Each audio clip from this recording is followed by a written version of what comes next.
이 자리에 나와 예배하는 우리 모든 성도님들 한 분 한 분이 하나님의 은혜를 통해서 하나님의 은사를 선하게 활용하는 복이 있기를 주님의 이름으로 축원합니다. 고린도전서 13장 말씀을 계속 묵상하고 있는데 사랑의 특성에 대한 부분을 쭉 살펴보고 8절 말씀에 들어왔습니다. 지금 고린도 교회 안에는 영적인 은사에 대한 우월감이 있습니다.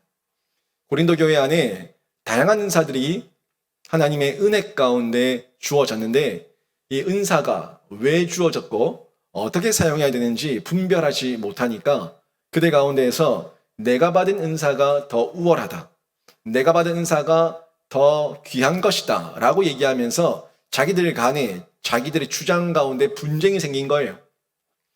이런 내용 때문에 고린도전서 12장에서 성령의 은사에 대해서 바울이 쭉 기록을 하고 그리고 고린도전서 13장으로 넘어와서 이 모든 은사를 은사되게 하는 사랑의 그 은혜, 이 부분을 강조해서 전달하고 있는 것을 볼 수가 있습니다.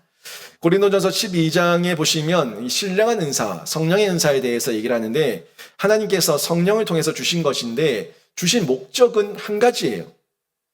은사를 통해서 너의 교만과 자만을 드러내고 자기 자랑하러 준 게 아니라 그리스도의 몸된 교회를 세우라는 거죠. 예수 그리스도의 몸된 교회를 세우는데 너희들의 다양한 은사가 다양한 지체들을 통해서 드러나니까 너희가 가지고 있는 그 은사들을 통해서 예수만 높이고 예수만 드러내는 그런 귀한 은혜 가운데 한 공동체를 만들라고 주신 거예요. 여기에 대해서 저희가 부인할 자가 있겠습니까?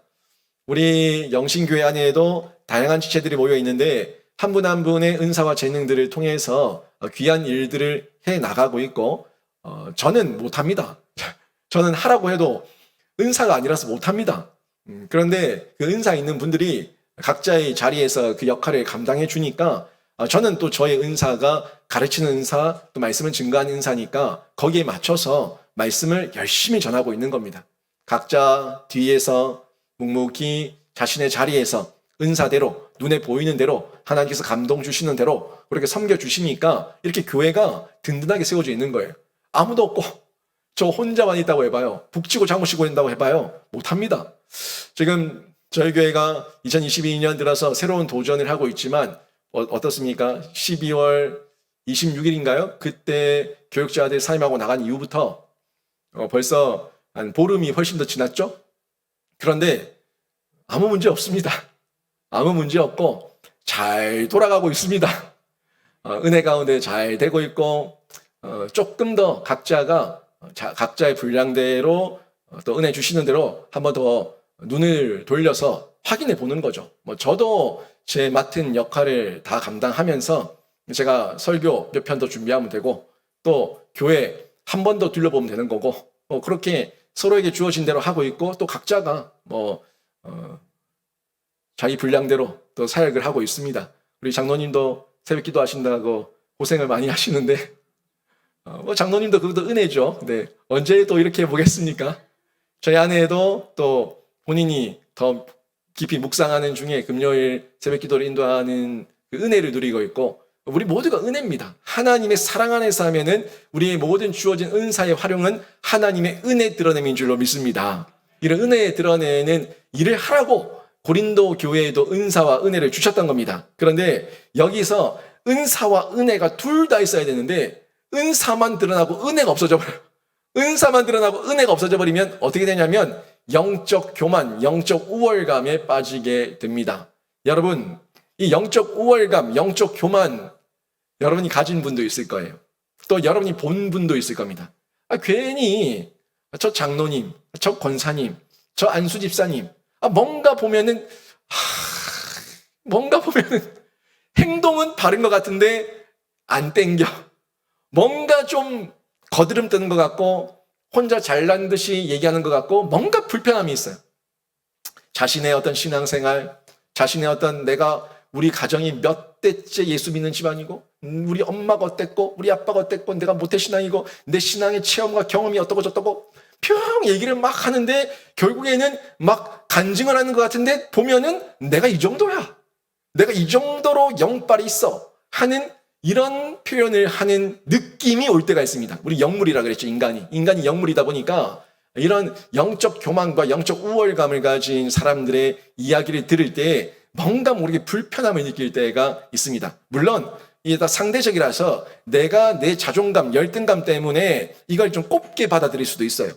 그런데 또 상대적이기 때문에 이 사람이 그걸 포장을 잘하고 정말 진실하게 진정성 있게 전달했다면 이런 부분에서 좀 상쇄가 됐을 건데, 이게 나만이 아니라 여러 사람이 공통적으로 느끼는 이런 영적 교만, 영적 자만의 우월감이 보여진다면 그거는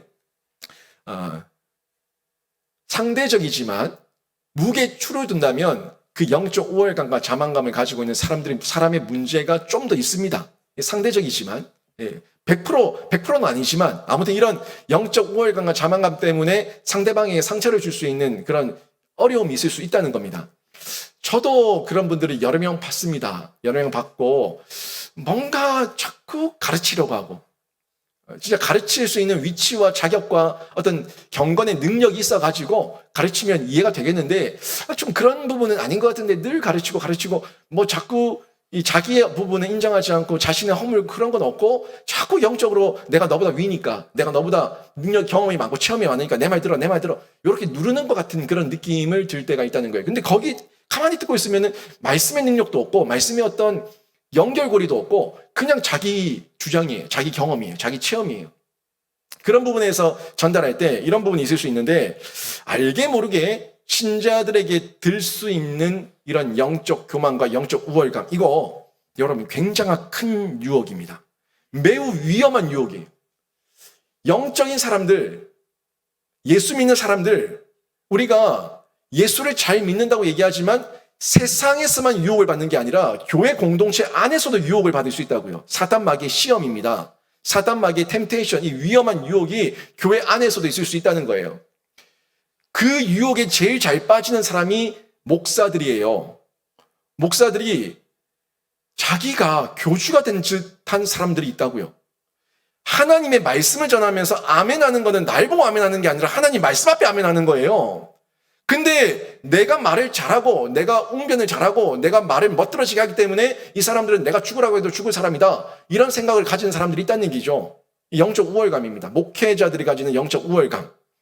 그리고 이 영적 우월감은 목회자들에게만 있는 것이 아니라 장로, 권사, 또 안수집사 이런 중직들에게도 영적 우월감이 가져질 수가 있고 또 대대로 몇 대, 3대, 4대, 5대 우리 아버지가 누군 줄 알아? 우리 어머니가 누군 줄 알아? 우리 할아버지, 우리 할머니가 어느 선교사님한테 누구한테 세례받은 줄 알아? 뭐 이런 어떤 얘기 속에서 영적 신앙의 기념비와 신앙의 추억이 자신의 교만에 대해서 위험한 유혹으로 다가오는 경우도 있다는 거예요. 이런 여러 가지 면들을 저희가 잘 주의하면서 분별할 수 있어야 됩니다. 아무리 외적으로 이적이 많고 기적이 많이 일어난다고 해도 그 가운데서 사랑이 없다면 사랑이 없이 온 것은 하나님께로부터 온 것이 아닙니다.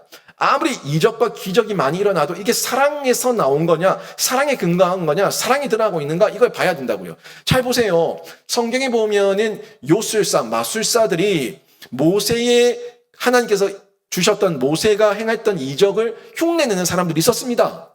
그리고 이 신약 시대에도 바울이 하는 모습들이라든지 어떤 외적인 모습들을 흉내내면서 하나님 앞에 저주를 받았던 그런 마술사, 요술사들이 있다는 것을 저희가 잘 확인할 수 있지 않습니까? 사단 마귀도 유혹을 통해 가지고 사람이 미혹하게 하고 숨길 수가 있어요. 이런 부분을 저희가 잘 확인하면서 점검해야 되는데 그 점검의 핵심이 뭐냐면 사랑이 있냐 없냐. 사랑이 없는 은사, 사랑이 없는 이적, 사랑이 없는 기적은 하나님께로부터 온 것이 아니다 하는 부분을 저희가 정확하게 볼 수 있어야 되는 거죠. 전에는 어떨지 몰라도 전에는 하나님의 은혜가 있고 사랑이 있어가지고 은사를 표현했다고 하더라도 지금 내가 변질되면 아무리 예전에 하나님의 은혜 가운데 있다고 하더라도 지금 내가 변질됐으면 쓸데없는 거예요. 지금 내가 변질되었다면 하나님의 영광을 위해서 사용할 수가 없다는 겁니다. 그래서 바울은 고린도전서 13장 7절까지 우리가 지난주 왔던 거죠. 거기까지 사랑의 속성에 대해서 쭉 전달을 하고 이제 8절부터 사랑이 어떻게 영적인 모든 은사보다 탁월한 것인지, 모든 은사, 모든 이적, 모든 기적보다 왜 사랑이 더 탁월한 것인지 하는 내용을 지금 전달해주고 교훈해주고 있다는 겁니다. 그래서 참 사랑은 오늘 본문에도 사랑은 언제까지나 떨어지지 아니한다고 분명히 말씀하고 있죠. 그러니까 하나님의 사랑, 우리를 향한 영원한 사랑, 그 긍휼하신 사랑, 예수의 사랑은 떨어지지 않는다. 변함이 없다. 변개함이 없다. 항상 영원토록 항상 우리를 향해서 베풀어주고 있다 하는 부분을 전달하고 있는데, 그러니까 탁월한 거죠. 모든 은사와 기적보다 사랑이 탁월한 거예요. 오늘 제가 그 부분을 전달할 건데요. 은사를 받으면 이 은사 받았다는 것을 얘기할 때 하나님의 은혜로 은사를 받았습니다, 이 말하죠? 맞아요. 하나님의 은혜로 은사를 받는 거예요. 은사는 하나님의 은혜예요. 그러면 하나님의 은혜가 왔다면, 이게 진짜 은사가, 나에게는 은사가 하나님의 은혜로 받았다면 하나님이 드러나는 게 맞는 거예요. 근데 하나님의 은혜라고 얘기하면서 그 은사를 가지고 나를 위해서 이용해 먹고 나를 드러내고 자기가 교만, 영적 자만에 빠진다? 이건 옳지 않은 거죠. 그건 잘못된 거예요. 이 부분을 지금 얘기하는데, 하나님의 은혜는요, 죄인들에게 베푸신 한량없는 넘치는 호의입니다. 우리에게 하나님께서 은혜를 베풀 이유가 전혀 없어요. 우리가 벌 받을 이유만 있지 은혜 받을 이유가 뭐가 있습니까? 우리는 은혜 받을 이유가 없는데 전적인 하나님의 사랑 때문에 넘치는 호의로 베푸신 하나님의 은혜예요. 죄인들, 죽을 죄인들에게. 이걸 정확하게 알고 있을 때 우리가 바른 은혜 가운데서 은사를 하나님 위에서 쓸 수가 있다는 겁니다. 그리고 최고의 하나님께서 베푸신 호의가 뭡니까? 은혜가 뭐예요? 예수 그리스도 아닙니까? 예수 그리스도를 보내셔서 예수 그리스도를 통한 구원의 길을 열어주신 것이 우리에게 최고의 절정이에요. 은혜의 절정이에요. 이 은혜의 절정을 높이는 거예요. 은혜의 절정을 드러내는 게 우리가 받은 은혜의 은사예요. 은혜를 통해서 주어진 은사예요. 그러니까 우리의 은사는 하나님께 은혜 맞는데, 이 은혜를 통해서 우리가 드러내는 것은 최고의 절정의 은혜, 예수 그리스도 구원의 역사, 이거를 드러내는 거, 이 일 가운데 쓰여지고 하나님 앞에 사용할 때 우리가 칭찬을 받을 수가 있고, 결국에는 이 은혜를 통해서 모든 사랑의 근거가 되시는 사랑의 원천인 예수 그리스도만 드러내는 중에 칭찬받는 청지기가 되는 겁니다. 여러분이 가지고 있는 여러 은사들이 있는데, 목사님 저는 은사 없습니다. 은사 없는 사람 아무도 없어요. 은사 없는 사람은 아무도 없습니다. 여러분이 어떤 면에서 은사를 발견하지 못했을 뿐이지 은사는 모두에게 있습니다. 근데 그 은사를 없다고 얘기하는 이유가 왜 없다고 얘기하냐면, 인본적으로 봐서 그래요. 저는 이거 잘하지 않는데요? 저는 이거 탁월하지 않은데요? 전 이거는 아주 멋들어지게 하지 못하는데요? 그거 인본적으로 보는 거예요. 누가 은사를 갖다가 은사를 탁월하게 잘하는 걸 은사라고 얘기했습니까? 내 마음에 하나님을 향한 사랑으로 하고 싶은 게 은사예요. 여러분 이거 이해하십니까? 여러분이 잘하고 못하고, 그러면요, 세상의 달인 되고 최고의 달인, 기네스북에 오를 만큼의 달인만 은사가 있는 사람이지, 아니 그렇지 않습니까? 나보다 항상 잘하는 사람이 있어요. 시대가 지나면 나보다 더 뛰어난 사람이 나오게 돼 있고, 지금 세상 어디엔가 나보다 더 뛰어난 달인이 있을 거니까 늘 그 달인을 깔아뭉개면서 내가 제일이야 이거 확인하는 것밖에 방법이 없어요. 그래야지 내가 세계 최고야 했을 때 은사군요, 이렇게 얘기할 수 있는 거예요. 근데 은사는 그거 아니에요. 은사는 내가 하나님 앞에서 하고 싶은 게 은사입니다. 하나님 앞에 내 눈에 보이는 게 은사예요. 하나님, 제가 이거 하고 싶어요. 제가 하나님을 이 일을 통해서 하나님 높여드리고 싶어요. 제가 찬양 못하지만 하나님 앞에서 마이크 잡고 찬양하면서 하나님을 높여드리고 싶어요. 제가 피아노 잘 못 치지만, 드럼 잘 못 치지만, 제가 악기를 잘 못 다루지만, 그래도 제가 하고 싶은 이 마음 주신 거 은사인 줄로 믿습니다. 제가 이 모습을 통해서 하나님 드러내기를 원합니다 하는 마음으로 한 게 그게 은사예요. 그래서 은사 테스트가 있어요. 은사 테스트를 한번 해보면은 여러분의 은사가 어떤 부분에 있는지 다 나옵니다. 긍휼의 은사도 있고요, 사랑의 은사도 있고요, 구제의 은사도 있고요, 가르침의 은사도 있고요. 하여튼 다양해요. 전도, 선교의 은사도 있고 다양하게 나옵니다.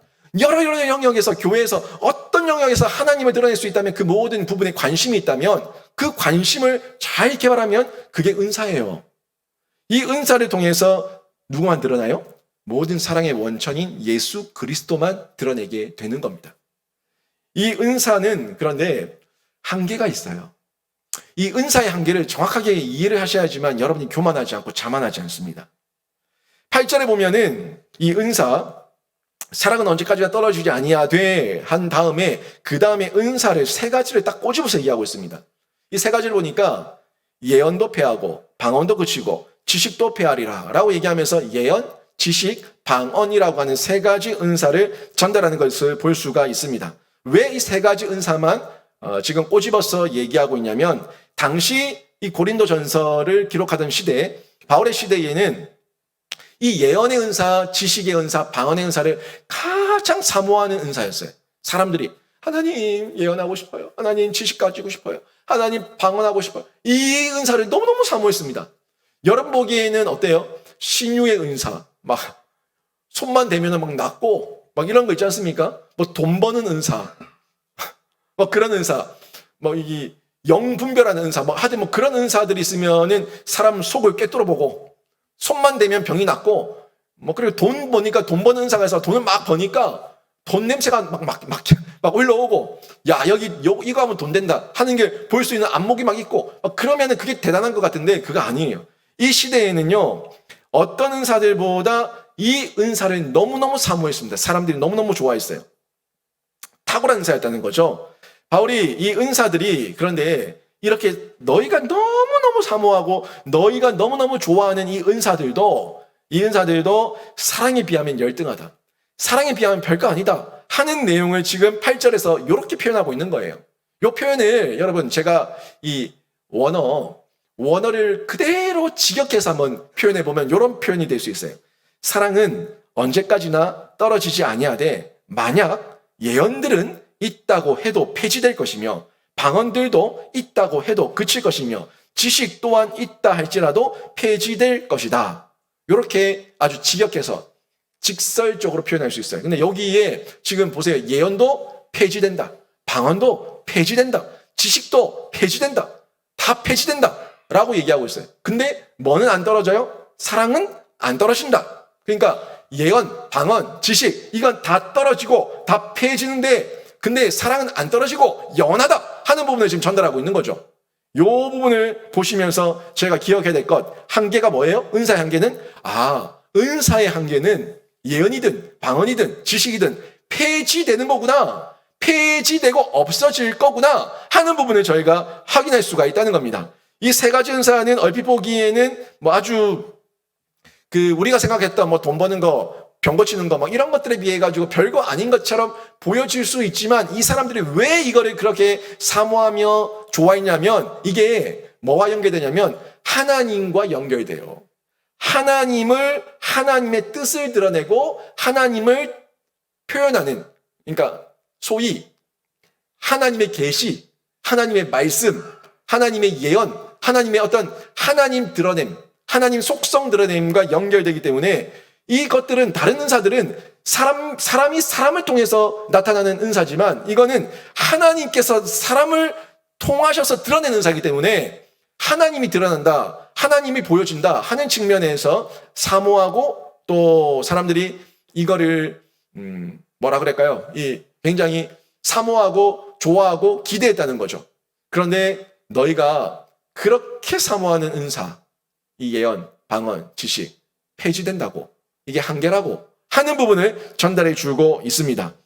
그러면 이 예언의 은사의 예시를 제가 세 가지를 좀 볼 건데 이 세 가지가 어떤 한계가 있고 어떤 문제가 있고 어떤 부분에서 우리가 이해해야 되는가 하는 부분을 볼 건데 먼저 예언이에요. 여러분 예언은 신약 시대의 선지자들, 그러니까 그 시대에 하나님의 계시를 받던 선지자들을 통해서 주어졌던 겁니다. 그러니까 잘 생각하세요. 신약 시대의 이 바울 시대 때 성경이 완성이 됐습니까? 완성이 안 됐습니까?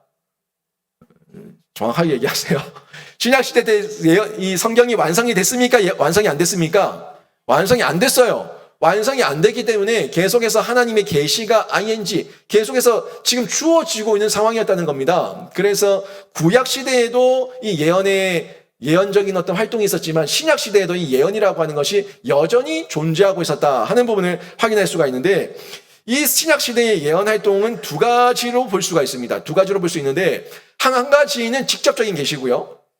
직접적인 계시. 소위 이런 거 누구야? 받아 적어라 하는 거, 요거 이게 직접적인 계시예요. 지금 하나님의 음성을 바로 듣고 바로 받아 적는 거, 요게 직접적인 계시고, 또 하나는 이미 우리에게 주어져 있는 하나님의 말씀을, 일반적인 말씀, 이미 주어진 말씀이에요. 이 말씀을 여러분 성경에 이르기를 하나님께서 이렇게 말씀하셨습니다 라고 말하는 말씀의 선포도 예언 활동의 두 가지라는 겁니다. 그러면 잘 보세요. 여러분, 제가 지금 하나님 말씀을 있는 그대로 선포합니다. 하나님 말씀을 있는 그대로 신구약을 왔다 갔다 하면서 적용해서 여러분에게 선포합니다. 그러면 요거는 지금 예언 활동의 두 가지 중에서 앞에 겁니까? 뒤에 겁니까? 뒤에 거예요. 일반적인 말씀의 선포에 이미 주어져 있는 토라, 이미 주어져 있는 그 시대도 마찬가지예요. 구약, 말씀, 이런 말씀들을 있는 그대로 선포하는 것도 예언 활동의 내용이에요. 제가 여러분에게 앞으로 주님 재림하십니다, 이거 예언입니다. 예언인데 이미 성경을 통해서 이미 주어진 일반적인 말씀의 선포예요. 근데 앞에 거 직접적인 계시는 하나님께서 몇 년, 몇 월, 며칠, 몇 시, 몇 분에 어느 산, 무슨 봉에서 재림하시기로 했으니까 흰 옷 입고 목욕 제기하고 준비하라고 했다. 요런 소리를 하는 사람이 있으면은 한 대 맞아야겠죠? 이런 식으로 하나님께 나에게 말씀했다고 얘기하는 사람들, 직접 계시를 받는 사람들, 그런 사람들을 얘기하는 거예요. 근데 지금은 요 계시가 이미 완성됐기 때문에 필요가 없는데, 바울 시대에 이 초대교회 때, 요때는 성경이 완성되지 않았기 때문에 이런 계시를 받을 수가 있었다는 거예요. 그래서 예언, 하나님 저를 통해서 하나님의 말씀을 허락해 주시옵소서, 저를 통해서 하나님의 말씀을 증거케 하여 주시옵소서, 이런 사모함이 있었다는 거죠. 이거 예언입니다. 그러니까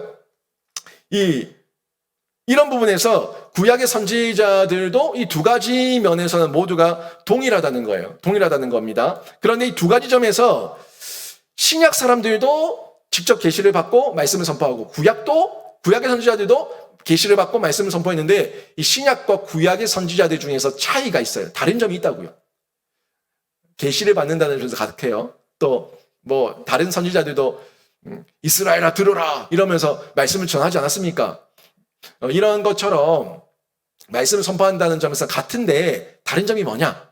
이걸 보게 될 건데, 구약 선지자들은 왕, 제사장, 선지자라고 하는 삼중직이죠. 이 삼중직을 가지고 신정국가, 하나님이 통치하시는 국가의 이 전체를 지탱하는 어떤 그 직분자들이었습니다. 그러니까 기름 부음 받은 자들, 왕 기름 붓죠, 제사장 기름 붓죠, 선지자 기름 붓죠. 하나님으로부터 기름 부음 받은 자들 삼중직이 신정 통치의 그 체계를 유지하는 직분자들이었다는 거예요. 그런데 구약의 선지자들은 하나님의 말씀과 함께 하나님의 말씀을 전하는데, 이 사람들은 어떨 때는 동등한 권위가 있어요.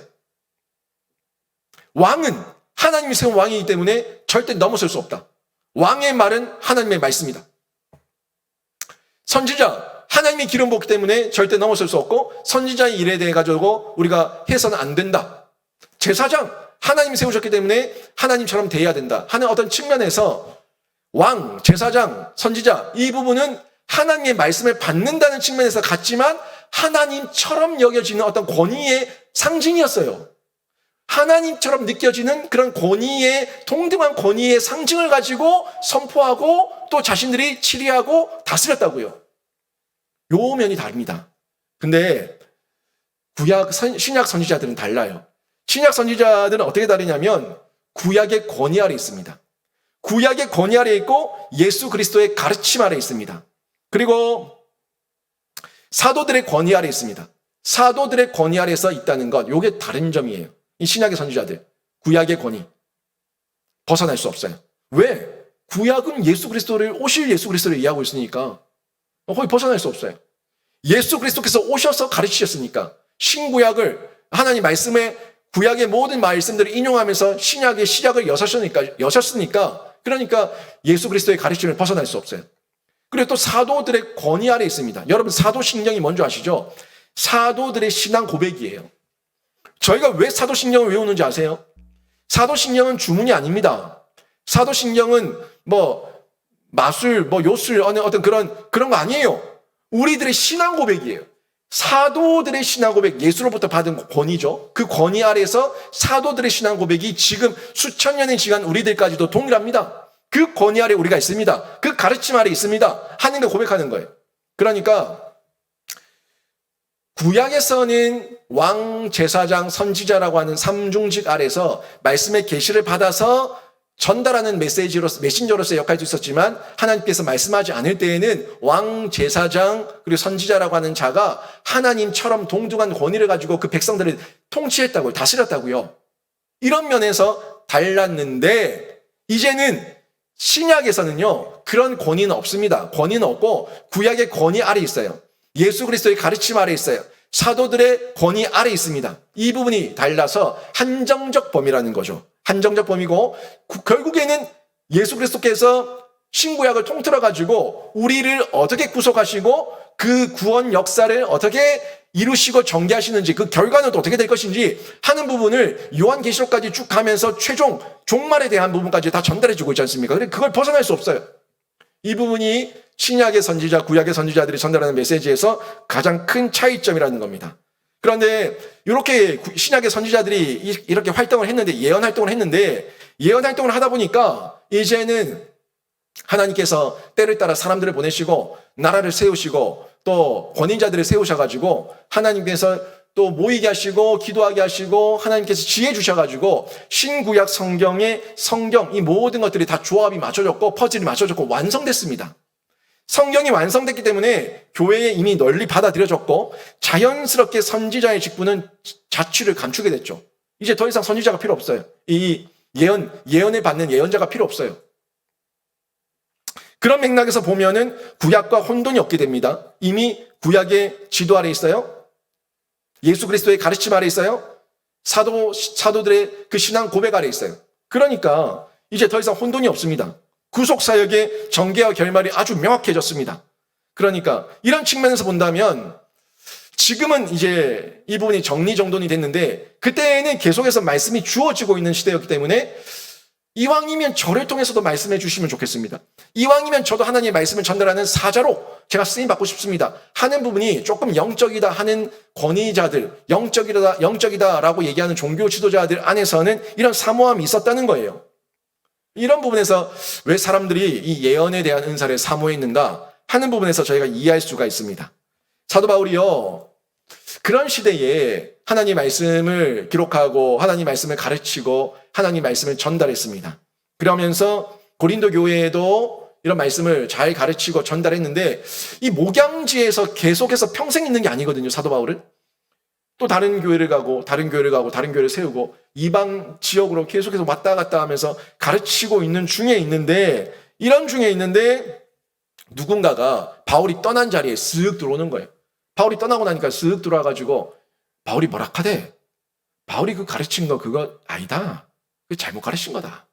내가 지금 하나님께서 직통 계시를 주셔가지고 말씀을 받았는데 그거 요렇게 이해하라는 거다. 이게 싹 속이는 거예요. 지성의 속임으로 들어오는 겁니다.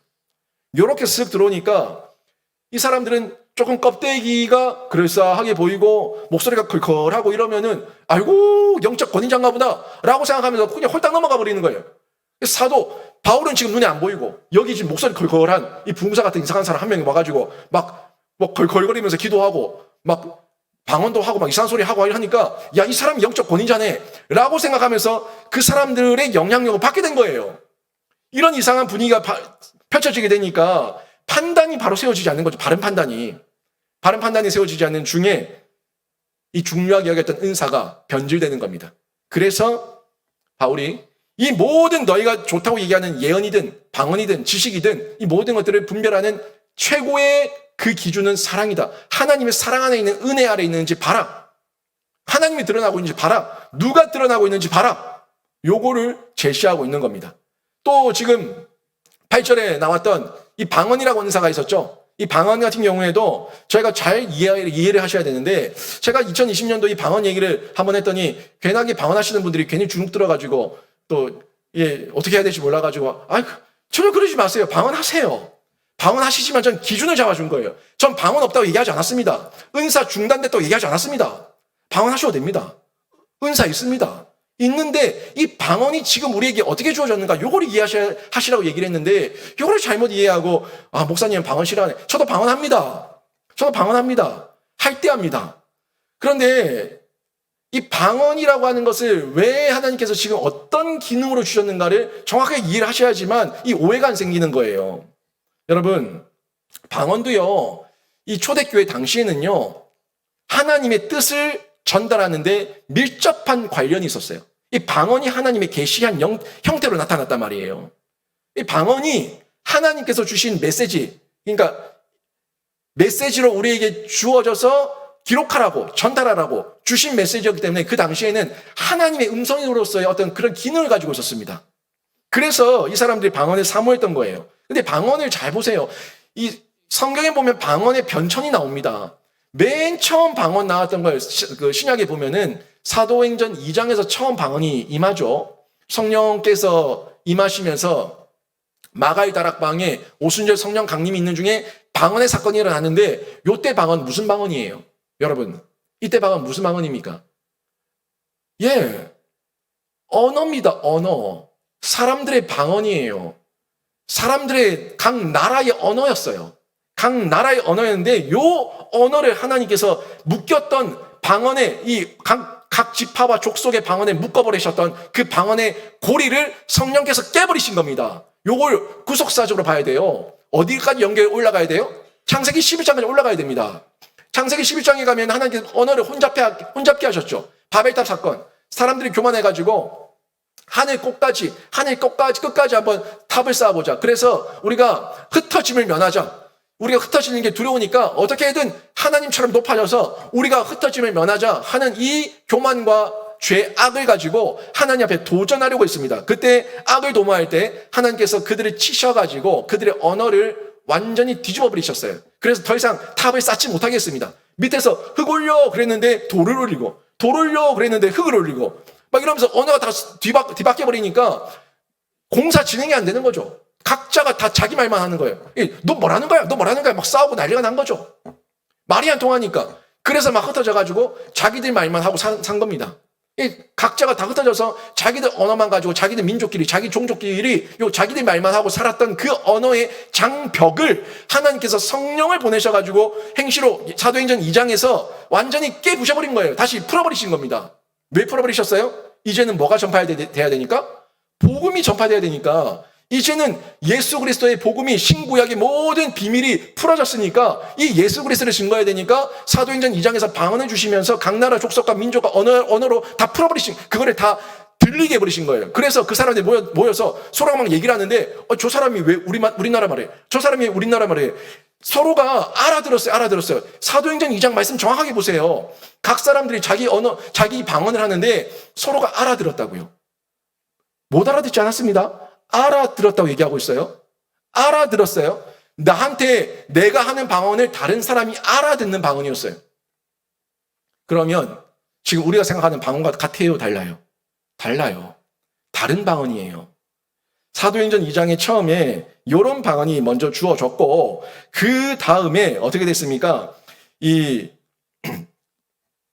고린도전서 14장에 가면 이 방언이 나오는데 이 방언을 보면은 이 방언은 자기들이 어느 지역의 언어인지, 이거는 어느 나라 언어인지 도통 알아들을 수가 없는 그런 알아들을 수 없는 방언이 나옵니다. 그래서 바울이 뭐라고 얘기해요? 통변하라고. 그것도 두세 사람이 같이 통변하라고. 그렇게 전달하는 것을 볼 수가 있습니다. 그러니까 보세요. 사도행전 2장은 알아들을 수 있는 방언이었고 통역이 필요 없는 방언이었고, 근데 고린도전서 14장은 통변이 필요한 방언이고 알아들을 수 없는 방언이에요. 그러니까 하나님께서 비밀을 주실 때 그냥 지역의 언어 알아들을 수 있는 방언이 아니라 사단마귀가 알아들을 수 없는 비밀, 그리고 이 하나님의 놀라운 비밀의 계시의 말씀을 주실 때에 통변이 필요한 방언을 주신 게 고린도전서 14장에 나오는 방언입니다. 그런데 그때 방언을 받아가지고 통변을 하게 되면은 두세 사람이 통변했을 때 동일한 통변이 나왔을 때 그 통변은 뭐로서 효력이 발생하냐면 성경으로서의 역할과 효과가 발생하는 거예요. 무슨 말씀인지 아시겠죠? 이 통변을 했는데 1대1로 하면 안 돼요. 1대1로 하면은 짜고 치는 고스톱이 될 수 있기 때문에 안 됩니다. 두세 사람이 같이 통변해야 돼요. 이 통변했을 때 동일한 언어로 동일한 내용으로 정리가 되면 이건 하나님의 계시예요. 하나님 성경이 되는 거예요. 그러니까 이 성경 말씀은 공동체의 유익이 되는 겁니다. 공동체를 살리고 하나님의 뜻과 하나님의 계획을 알게 되는 공동체의 유익으로서의 방언의 역할을 하게 된 거죠. 이런 방언이었다는 겁니다. 그런데 어떻습니까? 오늘날의 방언은요, 지금 이 두 가지와 다 맞지 않아요. 지금 우리가 하는 방언은 보세요. 세상의 언어로서의 방언 아닙니다. 그리고 성경 계시로서 지금 통변했을 때 성경 계시로서의 공동체의 유익을 세우는 어떤 성경으로서의 효력과 효과 없습니다. 그러면 성령의 은사와 선물은 맞는데 이 방언은 도대체 어떤 방언이냐? 저는 오늘날 방언이 있다고 얘기합니다. 하지만 이 방언은 그런 사도행전 2장과 고린도전서 14장의 방언이 아니고 그저 하나님께서 우리에게 개인에게 주신 선물이에요. 개인에게 주신 선물이라고요. 그래서 오늘날의 방언은요, 그 계시가 담겨져 있지 않습니다. 계시가 완성됐기 때문에 통변이 필요 없고 통역이 필요 없는 그저 개인의 유익을 위한 방언이에요. 왜 통변 왜 합니까? 여러분 방언한 거 통변하지 마세요. 통변한다는 은사 가진 사람 3명이 있으면 3명, 10명 있으면 10명 다 가보세요. 다 다릅니다. 구라치는 거예요. 거짓말하는 거예요. 지 입에서 나온 대로 떠드는 거예요. 진짜예요. 그럼 그 10명 중에 누가 거짓말한 거예요? 진짜 통변의 은사 있는 사람들 뭐 어디도 있고 얘기하던데 가보세요. 가셔가지고 통변의 은사 있는 1대1로 만나가지고 내 방언 통역해라 해가지고 한번 따따따따 해보세요. 해보시고 각 사람들한테 뭐라고 이제 적어보라 해보세요. 다 다릅니다. 다 달라요. 그러면 그건 뭐예요? 지 맘대로 쓴 거예요. 지 맘대로 말한 거예요. 그러니까 그 사람들이, 통변한 사람들이. 그러니까 이게 통변할 이유가 없다는 거예요. 아니, 그리고 이미 하나님의 성경 말씀이 계시가 완벽하게 우리에게 다 계시가 완성이 됐는데 그럼 내가 뭐 예언자 될 거예요? 내가 뭐 선지자 될 거예요? 우리는 사도가 아닙니다. 우리는 사도성만 받았지 우리는 사도 아니에요. 사도는 이미 사도 시대는 다 지나갔습니다. 우리는 사도성을 가지고 있는 그 예수 그리스도의 제자일 뿐이에요. 이 부분을 정확하게 이해해야 됩니다. 그러니까 지금의 방언은요, 이미 나에게 개인의 유익만 있고 통변의 은사는 종결되었습니다. 통변은 필요 없어요. 그러니까 저 방배동 큰미동교회 백석에 이상한 사람들이 많아요. 그 백석에서 뭐 이상한 뭐 그레이스 교인이 뭐 별 희한한 하여튼 그 사람들이 많은데 다 이단성이 있는 거예요. 다 이단 정죄받았지 않습니까? 예언학교 뭐 이런 거 그런 거 가지 마세요. 이미 여러분에게는 완벽한 예언이 이 말씀 가운데 주어진 줄로 믿습니다. 이 말씀이 예언이에요. 제가 전달하는 게 이미 하나님께 말씀하신 거를 그대로 전달하는 일반적 선포로서의 예언입니다. 이걸 정확하게 이해를 하셔야 되는 거예요. 오늘날의 방언은요, 계시를 주는 수단이 아니라 어떤 유익이 있냐면 개인의 유익이 있는데 기도에 불을 붙여요. 기도에 발동을 걸어요. 믿음을 강화시켜요. 이런 유익이 있습니다.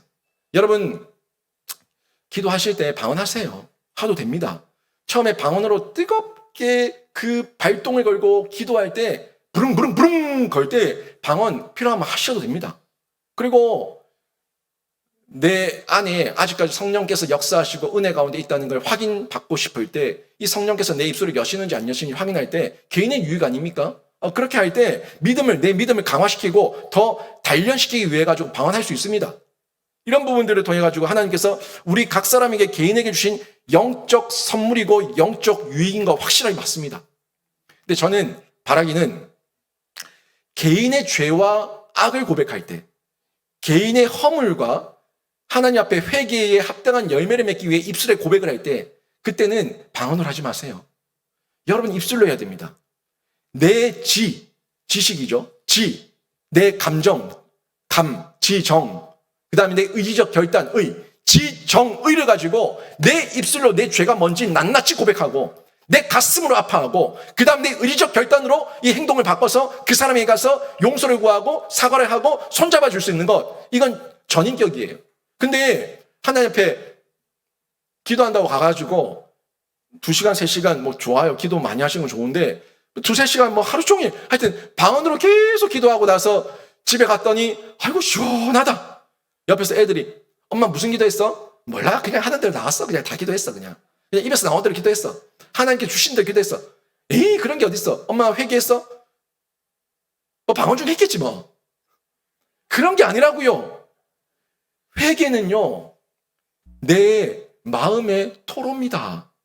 회개는 죄에 대한 회개와 예수 그리스도에 대한 믿음, 죄에 대한 정확한 회개, 그리고 예수 그리스도에 대한 믿음, 요게 있을 때 회심이 일어나는 거예요.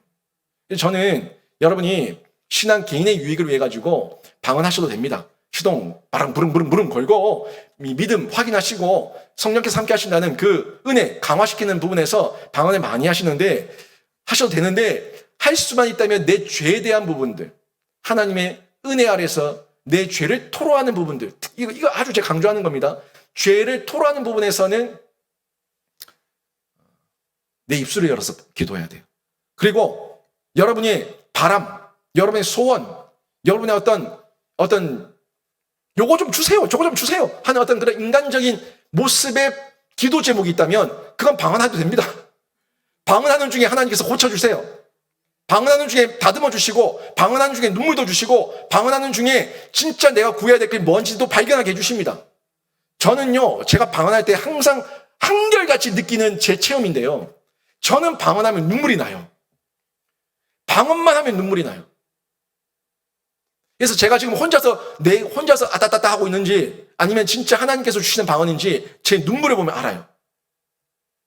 하나님께서 방언 주실 때는 눈물을 주세요. 근데 저는 의지적으로 하나님 앞에 제 언어를 가지고 기도를 많이 합니다.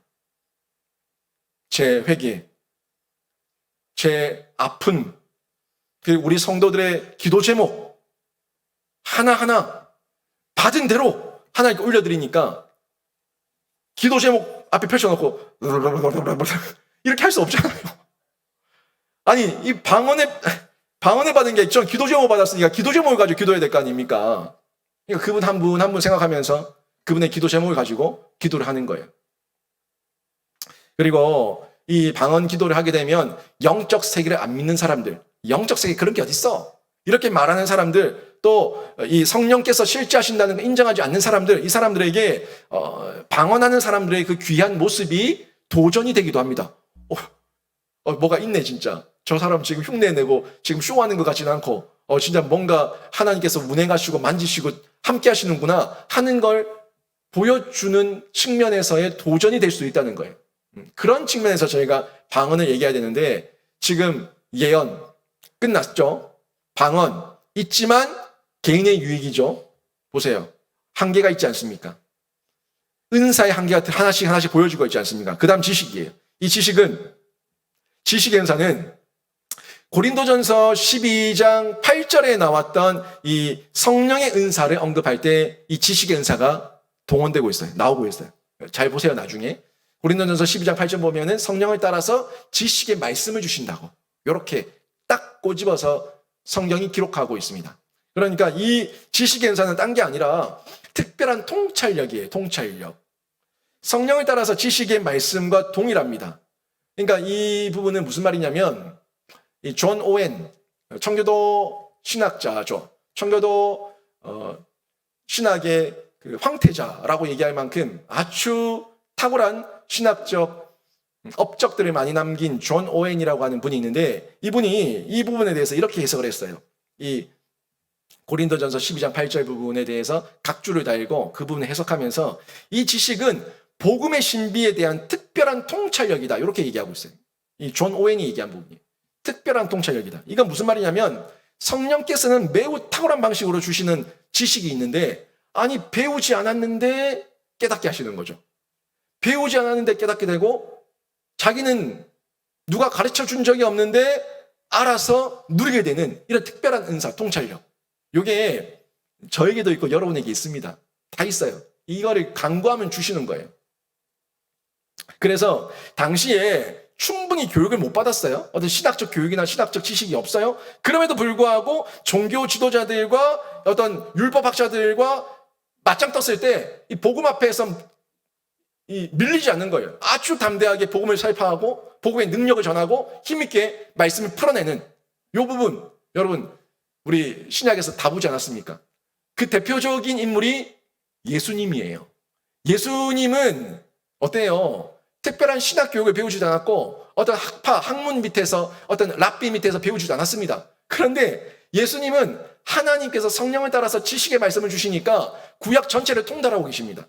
그리고 모든 지식의 말씀들의 통찰력을 가지고 하나하나 풀어내시면서 예수 그리스도의 말씀이 성령이 되는 하나님의 능력을 드러내셨습니다. 이게 예수 그리스도의 이 지식의 말씀이죠. 지식의 은사였어요. 하나님께서 주신 거죠. 그 다음에 보세요. 사도들, 특별하게 베드로 같은 사람들도 있죠. 베드로 보세요. 사도행전 2장에서 성령 받고 나니까 이 겁쟁이 베드로가 3,000명, 5,000명을 전도하는데 담대하게 복음을 전가합니다. 사람들이 종교지도자들이 깜짝 놀라지 않습니까? 저 사람 어부들이고 무식한 무식쟁이들인데 어디서 저렇게 배웠대? 어디서 저런 언변과 능력이 나타나는데? 하면서 깜짝 놀라지 않습니까? 이게 지식이에요. 지식의 은사입니다. 특별하게 배웠던 것은 아니지만 하나님께서 말씀에 능통한 은혜를 주시고 지식의 은혜를 주셔가지고 이 사도들, 이 사람들이 그 하나님의 역사를 복음을 편만하게 전하는데 쓰임받았다는 것. 결국에는 그 모든 지식의 은사를 통해서 누가 드러나고 있어요? 예수 그리스도만 드러내는 도구가 되는 거예요. 제가 이 은사를 제가 많이 받고 있는 것 같아요. 많이 받고 있어요. 하나님께서 말씀을 보실 때 깨닫게 하시고, 말씀을 보실 때 눈이 뜨여지게 하시고, 연결되게 하시고, 이해되게 하시고, 제가 먼저 은혜를 누리게 하시고, 그래도 그것만으로도 감사해서 무릎을 치면서 하나님 감사합니다 하고 강단에 올라왔는데 또 증거하고 있다 보니까 빛과 열이 생겨가지고 이 속에서 터져나오고, 그러면서 전혀 원고에도 없었던 말씀들이 막 들어와가지고 막 선포되고 힘과 능력이 생기고 힘이 성령과 능력과 큰 확신을 선포하게 되고 이런 게 느껴지는 거예요. 그러니까 제가 설교 한 개만 좀 없으면 좋겠다 하다가도 말씀 전으로 오면은 또 힘이 나가지고 막 전하는 거예요. 이 빛과 열이죠. 이 부분들이 성령께서 주시는 지식의 은사입니다. 여러분, 요게 은사들이 다양하게 나타나는 거예요. 근데 여러분도 이 지식의 은사가 다 있는 이유가, 제가 큐티하라고 얘기하지 않습니까? 큐티를 하시면서 우리 사역반 하시는 분들 보면 그 여성분들 사역반 같은 경우는 좀 얘기해 보면은 특별히 그런 은사가 있는 분들이 있어요. 말씀을 보면 말씀을 깊이 보면서 꼬집어서 적용과 이해와 적용과 해석을 하는 분들이 있어요. 그게 보는 눈이거든요. 누가 가르쳐 주지 않았는데 그냥 하나님께서 그런 통찰력을 주시는 거죠. 깨닫게 하시는 거죠. 이런 은혜들을 여러분도 느낄 수가 있습니다. 말씀을 보는 중에, 묵상하는 중에 무릎을 치게 하는 은혜, 번쩍이는 은혜, 하나님 앞에서 아멘 하면서 내 삶을 돌아보게 하는 은혜, 다 통찰력이에요. 이런 지식의 은혜를 누리게 될 때 우리가 오직 예수 그리스도만 드러내게 되는데, 참 하나님께서 주신 진짜 은사, 진짜 지식의 은사라면, 하나님께서 주신 진짜 지식의 은사라면 거드름 떨지 않습니다. 교만하지 않습니다. 잘난 척하지 않습니다. 자만하지 않습니다. 좀 배웠다고 내가 말이야 어디서 공부한 줄 알아? 이렇게 얘기하면서 자만 거드름 떠는 이런 지식 가진 사람들은 그거 하나님께로부터 온 거 아닙니다. 진짜 하나님께 받은 지식의 은사는 교만, 자만, 거드름 떨지 않습니다. 배우면 배울수록, 익히면 익힐수록 고개를 숙이듯이, 그리고 하나님 앞에서 하나님 예수 그리스도만 드러내는 도구로 쓰임받을 뿐이에요. 여러분, 저는요 이 자리에서만 이렇게 말씀합니다. 요 자리에서만 이렇게 힘있게 말하고 힘있게 가르치고, 또 제가 저에게 주어진 티칭의 시간, 그때만 제가 온 힘을 다해가지고 하나님께서 주신 은사를 다 발휘하면서 드러내고, 저는 이 강단 내려가면은 고개 팍팍 숙입니다. 강단 내려가면은 아무것도 아니에요. 그냥 저는 섬기는 자예요. 그냥 고개 푹푹 숙여야 돼요. 이 자리에서만 하나님께서 주신 권위를 가지고, 말씀의 권위를 가지고 말씀을 있는 그대로 예언하는 거예요. 선포하는 거예요. 전달하는 거예요. 그래야지 하나님의 권위를 드러내는 도구로 제가 쓰임받기 때문에 예수 그리스도만 밝히 보여줄 수가 있거든요. 근데 이 모든 은사, 지금 세 가지 오늘 8절에 나왔던 예언, 방언, 지식, 이 은사들을 다 얘기했는데, 이 은사들 세 가지가 한계가 다 있다고요. 이거를 저희가 잘 분별하기 위해서는 은사냐 은혜냐 요걸 정확하게 보여야 됩니다. 은사와 은혜를 여러분이 분별하시면서 바로 볼 수 있어야 되는데, 은사는 우리를 하나님의 일을 할 수 있도록 적합한 사람으로 만드는 게 은사예요. 하나님의 일을 필요에 따라서 유용하게, 적절하게 할 수 있도록 만들어주는 게 은사예요. 잘 보세요. 이게 100% 하나님을 위해서입니다. 은사예요. 그 다음에 은혜는요, 우리로 은사를 주신 하나님을 사랑하게 하는 게 은혜입니다. 은사를 주신 하나님을 사랑하게 하는 게 은사예요. 은혜예요. 그래 보세요. 은혜가 없으면 은사가 됩니까? 안 됩니다. 왜요? 하나님을 사랑하지 않으니까. 하나님을 사랑하지 않으니까 그 은사를 가지고 뭘 드러냅니까? 자기 교만과 자만과 거드름을 드러낸다고요. 세상 사람들도 은사들을 가지고 있는데 그 사람들은요, 그 은사를 가지고 죄 짓는 데 쓰고 있어요. 건강, 물질, 명예, 권력, 인기 다 은사거든요. 지식, 지혜 그 다 은사인데 하나님 위해 쓰면 하나님의 영광이 될 건데 자기를 위해서만 쓰고 있다고. 그러니까 왜 그렇게 더럽게 쓰고 있냐 물으면은 은혜가 없으니까 은사를 더럽히고 있는 거예요. 지금 고린도 교회에도 은혜는 없는데 은사는 아직까지 유효하게 있는 거예요. 왜 은사를 거두지 않았을까요?